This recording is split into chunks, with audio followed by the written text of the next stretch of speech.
nadadapa, bumabangon,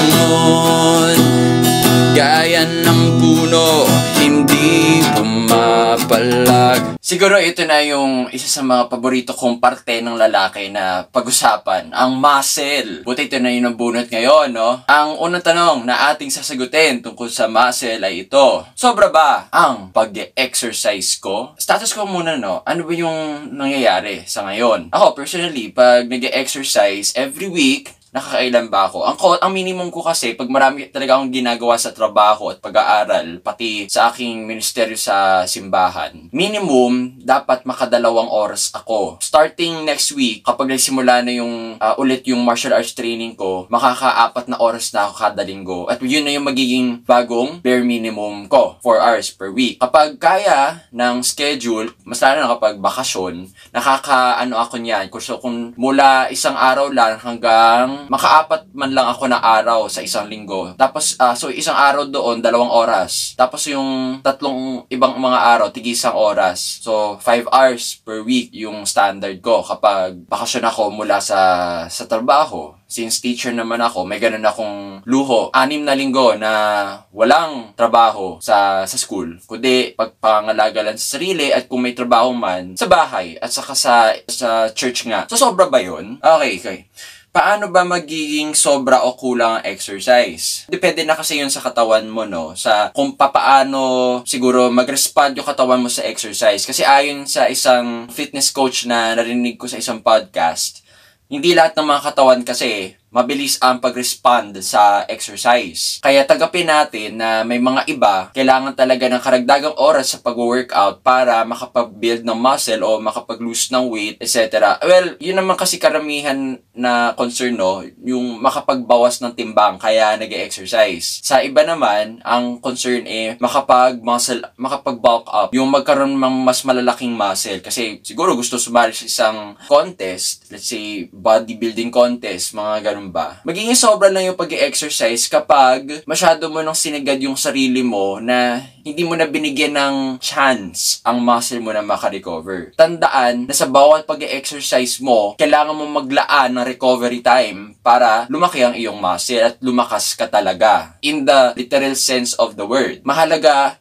ang pamamahinga, ang pagtulog at pagkain nocturne. Hindi lang yung puro sikap, yung puro lift ng weights. Kailangan binibigyan mo ng chance yung katawan mo na ayusin ulit yung mga sinira mong muscle sa iyong pag-workout. Doon lang talaga magiging sobra ang pag-exercise kapag siguro Monday to Friday or Saturday straight ka nag-exercise tapos masyadong intense sa lahat ng mga araw na iyon. Ang suggested na schedule ko dyan, nocturne, at suggestion din to ng isa pang influencer na champion din sa pag-exercise. Kung yung style mo kasi bawat araw, let's say, high intensity ka, maganda siguro na kapag yung sa pag-lift ng weights, hindi kasama dito yung mga pagtakbo or ibang aerobic na exercise. Yung pag-lift lang talaga ng weights, yung inaano ko dito. Pati body weight training. Basta yung pagpapalaki ng muscle, okay? Or maybe you can call that anaerobic exercise. Pwede na siguro yung Tuesdays at Thursdays, at saka Saturdays, kung kaya. Yun, talagang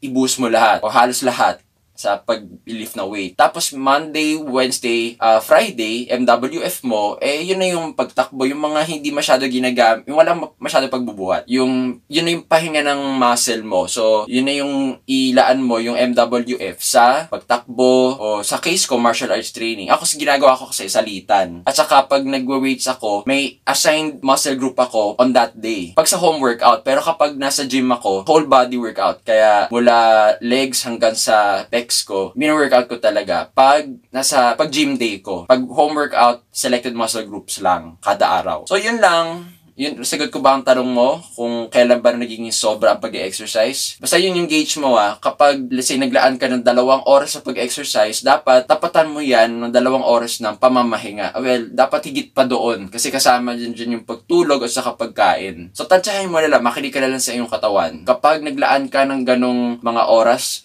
ng pamamahinga para sa bawat pag-exercise mo, in no time, nocturne, magiging macho ka rin. Mas macho sa ngayon, okay? So, may mga katanungan ka ba? ka, hindi pagsang-ayon o nais share na knowledge tungkol sa bodybuilding, comment mo lang sa baba. At kung sa tingin mo nakatulong ang video na ito sa iyo, i-share mo na lang sa ibang mga kaibigan na naghahanap ng sagot patungkol sa pagkalalaki at sa pagpapamacho din. Hanggang sa susunod na episode, panatilihin ng iyong tikas. Pagkabitaw ng mga bakal, lumilitaw ang mga ugat, tumingala at lumingon, harapin mo ang pintuang iyon.